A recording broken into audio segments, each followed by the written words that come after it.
So you've got a character or two, there's a goal or something they want, maybe you've even got a great setting with some nifty world building involved. But do you have a story? No, you don't. Not without conflict. And I'm going to explain why conflict is so important and share some tips for incorporating conflict into your writing to make your story the absolute best that it can be.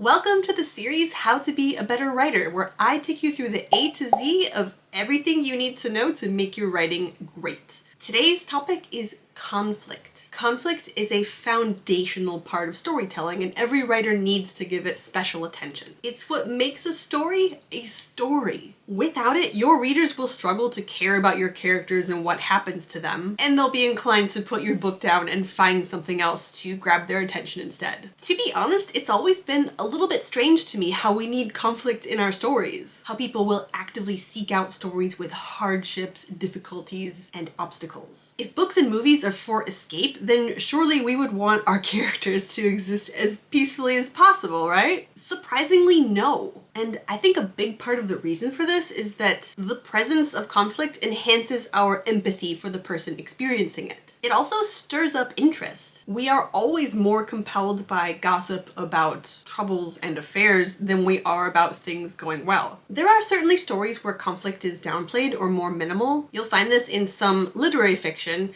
and also something that's referred to as cozy fiction. Stories where the stakes are low and the tone is more gentle and non-confrontational. Even so, you would be hard-pressed to find a story that has no conflict whatsoever. The reason we need conflict in our stories is because this ignites our curiosity about how the characters will or will not overcome their obstacles. If there were no obstacles or no question of the characters overcoming them, we wouldn't really care. Conflict doesn't have to be big either. It just has to be significant enough to stand in the way of your character achieving what they want. Because that, in a nutshell, is what conflict is. It's the thing your character has to overcome to achieve their goal. That's it. So let's get to grips with conflict in your story. Take a moment now to jot down a few notes in response to these questions. And if you don't have a story yet, that's okay. Just answer them now as a sort of creative experiment. And here are the questions. Who is your main character?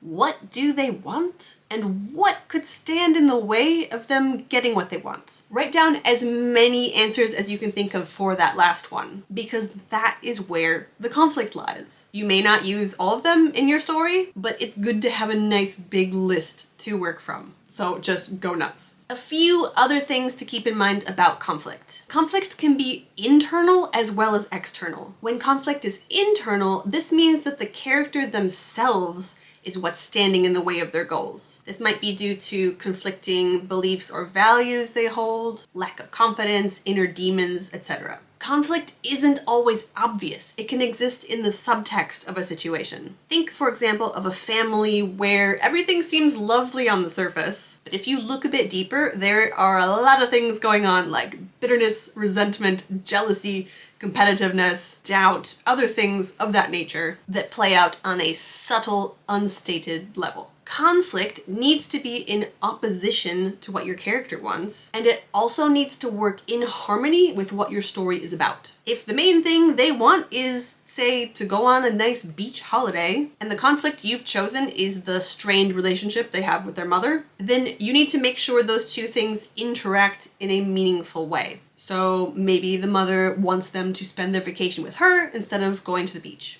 Instant conflict. And finally, conflict can be a satisfying way to open doors in your story. Don't just let your character have everything they want. Sometimes the pleasure of a good conflict is that it sends our character in directions they wouldn't have chosen otherwise. So let's try it out now. What are some interesting conflicts and obstacles you could incorporate into these following scenarios? In other words, who or what could stand in the way? Scenario 1.